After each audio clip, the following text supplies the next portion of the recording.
संयोग नहीं, गहरी साजिश का हिस्सा है गढ़वा की घटना। भारत की डेमोग्राफी को बदलने के लिए हो रही है अंतर्राष्ट्रीय साजिश।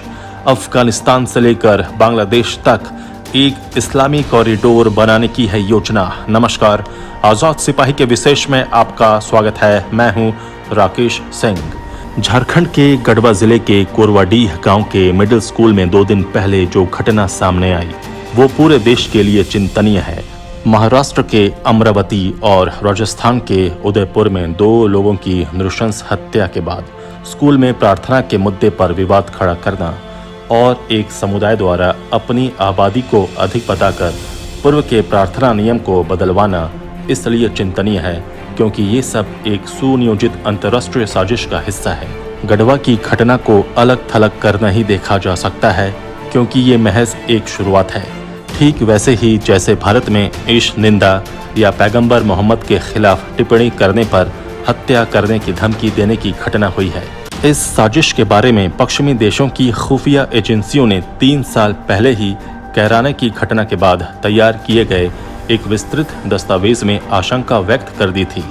इस दस्तावेज का बड़ा हिस्सा केवल उस साजिश को बेनकाब करता है जिसके अनुसार अफगानिस्तान से लेकर बांग्लादेश तक एक इस्लामिक कॉरिडोर तैयार करने की बात कही गई है।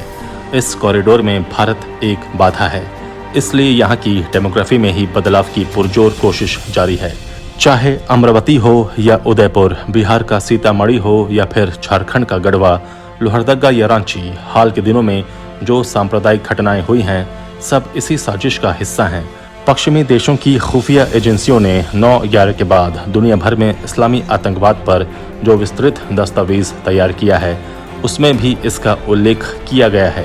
हाल के दिनों में भारत के विभिन्न इलाकों में हुई घटनाओं के आलोक में इस अंतर्राष्ट्रीय साजिश की कहानी बता रहे हैं आजाद सिपाही के विशेष संवाददाता राकेश सिंह। देश अभी अमरावती और उदयपुर की नृशंस घटनाओं के झटकों से उबरा भी नहीं था कि झारखंड के गढ़वा में एक ऐसी घटना घट गई जिसने न केवल प्रशासनिक अधिकारियों के बल्कि सुरक्षा एजेंसियों की पेशानी पर बल ला दिया है। गढ़वा के कोरवाडीह गांव की डेमोग्राफी पूरी तरह बदल गई है और अब वहां मुस्लिम बहुसंख्यक हैं। इसलिए उन्होंने गांव के मिडिल स्कूल में प्रार्थना का तरीका बदलवा दिया था। वहां हाथ जोड़ने की बजाय हाथ बांधकर प्रार्थना करने को बाध्य किया गया था। बाद में प्रशासनिक अधिकारियों के हस्तक्षेप से ये मामला सुलझाए जाने का दावा किया गया, लेकिन गढ़वा की इस घटना को सामान्य समझना बड़ी भूल होगी क्योंकि इस तरह की घटना की आशंका आज से 3 साल पहले पश्चिमी देशों की खुफिया एजेंसियों द्वारा तैयार विस्तृत दस्तावेज में व्यक्त की जा चुकी है। इतना ही नहीं, हाल के दिनों में अमरावती और उदयपुर में ईश निंदा के मुद्दे पर जिस तरह हत्याएं हुई हैं उसकी आशंका भी इस दस्तावेज में व्यक्त की गई है। दस्तावेज में व्यक्त आशंकाओं और हालिया घटनाओं के सूक्ष्म विश्लेषण से अब इस साजिश की परत दर परत खुलने लगी है। उभरता है डरावना परिदृश्य। गढ़वा की घटना को इस दस्तावेज में कही गई बातों से जोड़कर देखने से एक डरावना परिदृश्य उभरता है। कोरवाडीह में मुस्लिम 75% हो गए हैं। ये अकेले कोरवाडीह की कहानी नहीं है। हिंदी पट्टी के 3 प्रमुख राज्यों झारखंड, बिहार और उत्तर प्रदेश के कई गांवों में यही स्थिति बन गई है। ये अलग बात है कि देश के 8 राज्यों में अल्पसंख्यक होने के बावजूद हिंदुओं को इसका फायदा नहीं मिलता और सुप्रीम कोर्ट भी इससे जुड़ी याचिका रद्द कर चुका है। गढ़वा के कोरवाडीह की घटना अपनी तरह की अकेली घटना नहीं है। राजस्थान के उदयपुर में कन्हैयालाल का सिर कलम किए जाने का मामला हो या महाराष्ट्र के अमरावती में केमिस्ट उमेश कोहले की गर्दन में खंजर घोंपकर उनकी हत्या की घटना, इस्लामी कट्टरपंथ का प्रयास यही है कि हिंदू डर कर रहें। कश्मीर में दशकों से आम नागरिक निशाना बनाए जा रहे हैं। पश्चिम बंगाल में एक छोटी सी घटना पर निकली मुस्लिम भीड़ रेलवे की अरबों की संपत्ति का झटकों में नुकसान कर देती है। खासकर जहां भाजपा की सरकार नहीं है वहां ऐसी घटनाएं और ज्यादा होती हैं। अव्वल तो ये कि इन्हें तुरंत अंतर्राष्ट्रीय समर्थन मिल जाता है। 50 से अधिक इस्लामी मुल्क हैं दुनिया में। ऊपर से कई देशों में वे बहुसंख्यक हैं और कईयों में प्रभावशाली स्थिति में हैं। फिर भी वे पीड़ित बनकर ही रहते हैं। पश्चिम मीडिया आतंकवाद और कट्टरपंथ के विरोध को इस्लामोफोबिया कहता है। किसी हिंदू का सिर जिहादी काट ले, फिर भी पश्चिमी देशों की पत्रिकाएं एक तरह से ये पूछती हैं कि ये हिंदू बिना शोर मचाए क्यों नहीं मर रहे। जहां मुस्लिमों की जनसंख्या ज्यादा नहीं है, वहां भी कई गली मोहल्लों में ये एक साथ रहते हैं। ये इलाके संवेदनशील कहे जाते हैं। वहां अवस्थित मस्जिदों के पास से हिंदू त्योहारों के जुलूस नहीं गुजर सकते। डीजे बजाने पर पत्थरबाजी होती है।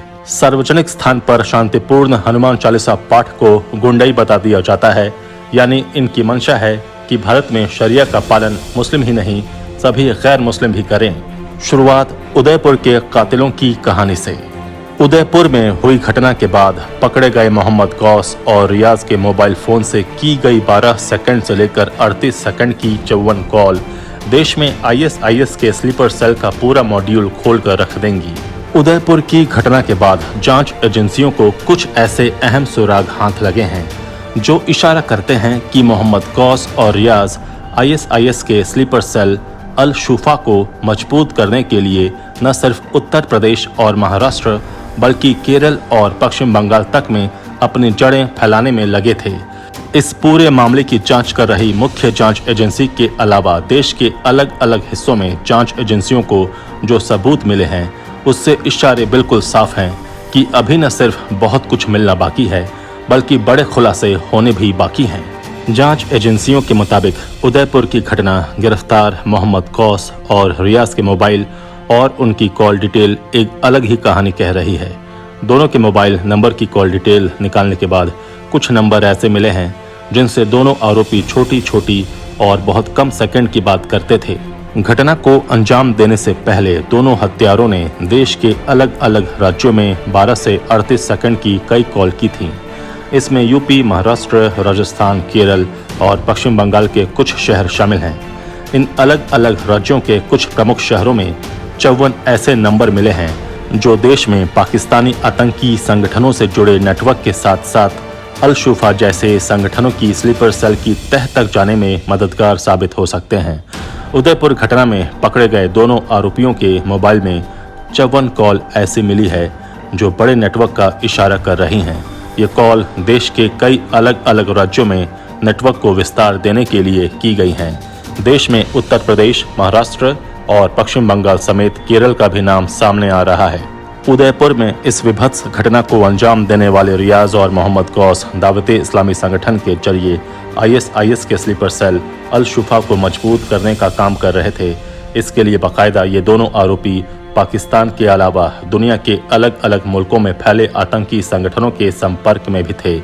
दोनों आरोपियों ने उत्तर प्रदेश के कानपुर से लेकर लखनऊ समेत पश्चिमी उत्तर प्रदेश के कुछ शहरों में संपर्क कर अपने मंसूबों को आगे बढ़ाने के लिए नेटवर्क फैलाना शुरू किया था। इन दोनों लोगों की कॉल डिटेल के बाद रडार पर आए कुछ अन्य लोगों की भी कॉल डिटेल खंगाली जा रही हैं। वहीं अजमेर में कुख्यात बदमाश और दरगाह के खादिम सलमान चिश्ती ने 2 मिनट 50 सेकंड के वीडियो में भाजपा की पूर्व प्रवक्ता नुपुर शर्मा को जान से मारने की धमकी दी थी। वीडियो में उसने कहा था कि जो भी नुपुर शर्मा की गर्दन लाएगा मैं उसे अपना घर दे दूंगा। जब धमकी का वीडियो वायरल हो गया तब वो फरार हो गया। अजमेर पुलिस ने सलमान चिश्ती को गिरफ्तार कर लिया है। अहम बात यह है कि इसका भी संबंध दावते इस्लामी से है। मोहम्मद गौस और रियाज कन्हैया की हत्या कर अजमेर की तरफ ही फरार हो रहे थे और इन दोनों आतंकियों का भी संबंध दावते इस्लामी से था। इस बात से बिल्कुल इनकार नहीं किया जा सकता है कि बीते कुछ दिनों में देश में हुई घटनाओं और उदयपुर की घटना का आपस में संबंध न हो। हालांकि जब तक इस दिशा में कोई ठोस सबूत सामने न आ जाए तब तक इसकी पुष्टि तो नहीं ही की जा सकती है, लेकिन जांच तो उस दिशा में भी की ही जा रही है। हालांकि उदयपुर की घटना के आरोपियों को न्यायिक हिरासत में भेज दिया गया है, लेकिन रिमांड पर लेने के बाद उनसे न सिर्फ जांच करने वाली एजेंसी बल्कि देश के अलग अलग राज्यों की टास्क फोर्स भी पूछताछ करेगी। कुछ राज्यों की पुलिस तो राजस्थान रवाना भी हो चुकी है और इंतजार फिर रिमांड का किया जा रहा है। शुरुआती दौर में पकड़े गए दोनों आरोपियों से जो जानकारी मिली है उस पर जांच एजेंसियों ने काम करना शुरू कर दिया है। बहुत कुछ सबूत के तौर पर इकट्ठा किया जा रहा है। कुछ अहम गिरफ्तारियां हो गई हैं जबकि कुछ जल्द होनी हैं। इसके अलावा कॉल डिटेल के आधार पर आगे की कार्रवाई शुरू कर दी गई है। पकड़े गए दोनों आरोपी अपना सिम कार्ड वक्त वक्त पर बदलते रहते थे, इसलिए उन पुराने मोबाइल नंबर की भी कॉल डिटेल निकालकर उनका पूरा नेटवर्क और बातचीत की पूरी डिटेल खंगाली जा रही है।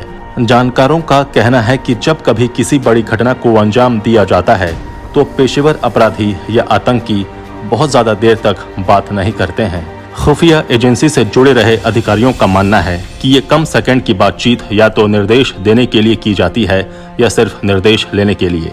बातचीत का माध्यम ज्यादातर कोड वर्ड में ही होता है। जांच एजेंसी से जुड़े सेवानिवृत्त अधिकारियों का कहना है कि अब उदयपुर की घटना में इतनी कम देर की बातचीत को डिकोड करना तो जांच एजेंसी का काम है, जो निश्चित तौर पर किया भी जा रहा होगा।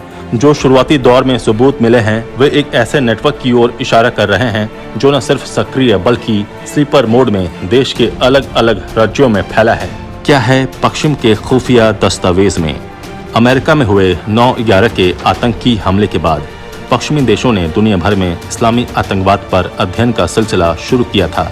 नाटो और दूसरे अंतर्राष्ट्रीय संगठनों ने आपसी समन्वय से 2 दस्तावेज तैयार किया था। उसमें लगभग एक जैसी बात कही गई है। इन तमाम दस्तावेजों का निचोड़ यही है कि अमेरिका और यूरोप की उदारवादी व्यवस्था का लाभ उठाकर आतंकी संगठन एशिया, खासकर दक्षिण एशिया में भारतीय उपमहाद्वीप की तरफ अपना रुख मोड़ सकते हैं। ये उनके लिए मुफीद भी है, क्योंकि भारत की गुटनिरपेक्ष विदेश नीति और धर्मनिरपेक्ष सामाजिक ढांचा इन संगठनों को सुरक्षा एजेंसियों की निगाहों से बचाने में सहायक हो सकता है।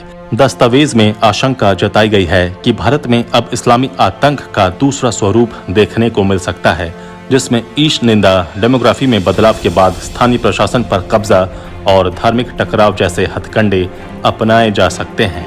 गढ़वा के बहाने डेमोग्राफी की बात। डेमोग्राफी में बदलाव के क्या दुष्परिणाम हो सकते हैं, ये भारत की बहुसंख्यक आबादी को अब समझ में आ रहा है। ऐसा नहीं है कि इतिहास में इसका खामियाजा हमें नहीं भुगतना पड़ा, बल्कि उस इतिहास को हम भूल चुके हैं।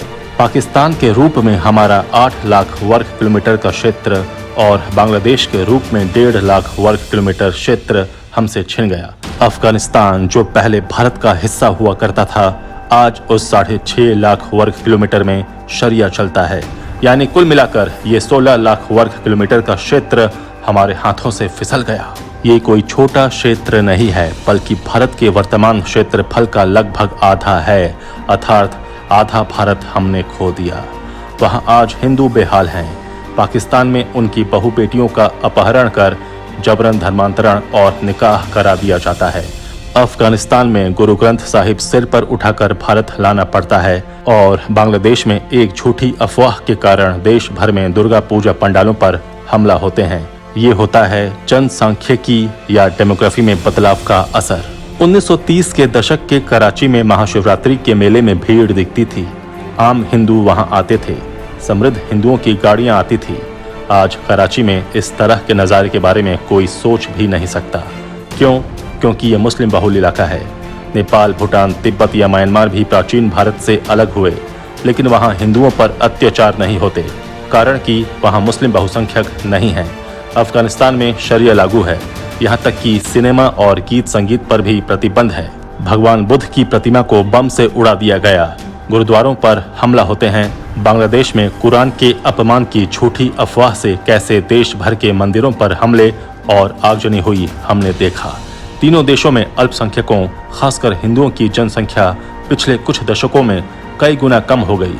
जो बचे खुचे हैं डर कर रहते हैं, क्योंकि डर कर रहना पड़ता है। भारत में इस्लामी कट्टरवाद की सफलता। पश्चिमी देशों ने जो दस्तावेज तैयार किया है और उसमें जो आशंकाएं व्यक्त की हैं, वो तो इससे भी भयावह है। भारत के बारे में दस्तावेज कहते हैं कि यहाँ अभी इस्लामी कट्टरवाद बस 33% ही सफल हुई है। बाकी की सफलता उन्हें तब प्राप्त होगी जब उनका गजवाए हिंद का सपना पूरा होगा, जिसका मतलब है पूरे भारत पर इस्लाम का राज।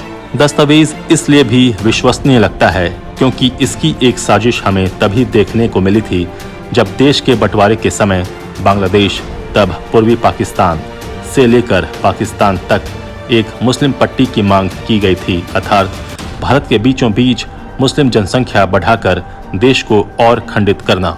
दस्तावेज बताते हैं कि ये साजिश अभी भी चल रही है।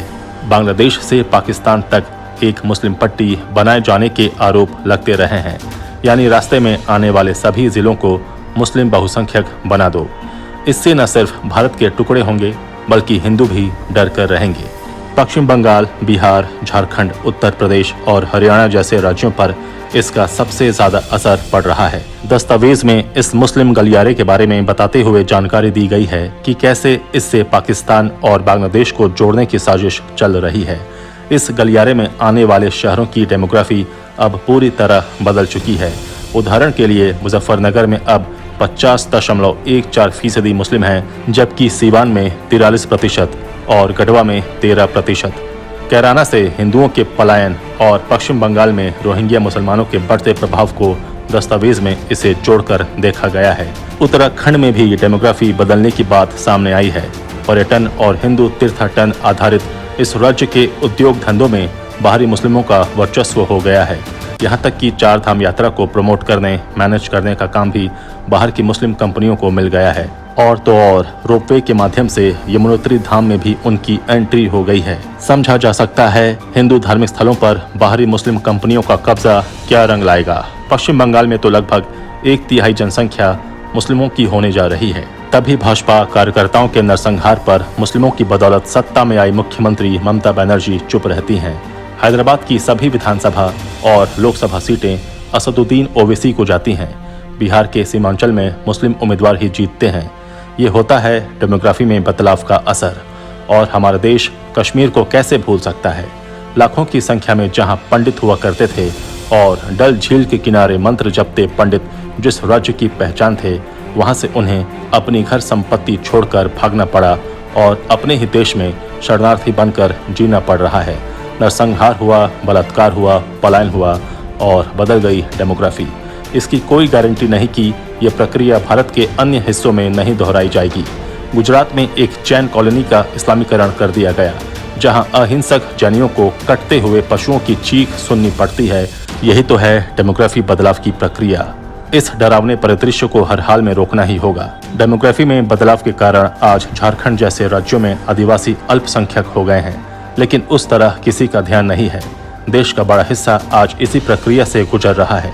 इस अंतर्राष्ट्रीय साजिश को नेस्तनाबूद किए बिना सुरक्षित और निरापद भारत की कल्पना भी बेमानी होगी। आजाद सिपाही के विशेष में अभी इतना ही। आप हमारे इस YouTube चैनल को जरूर सब्सक्राइब करें।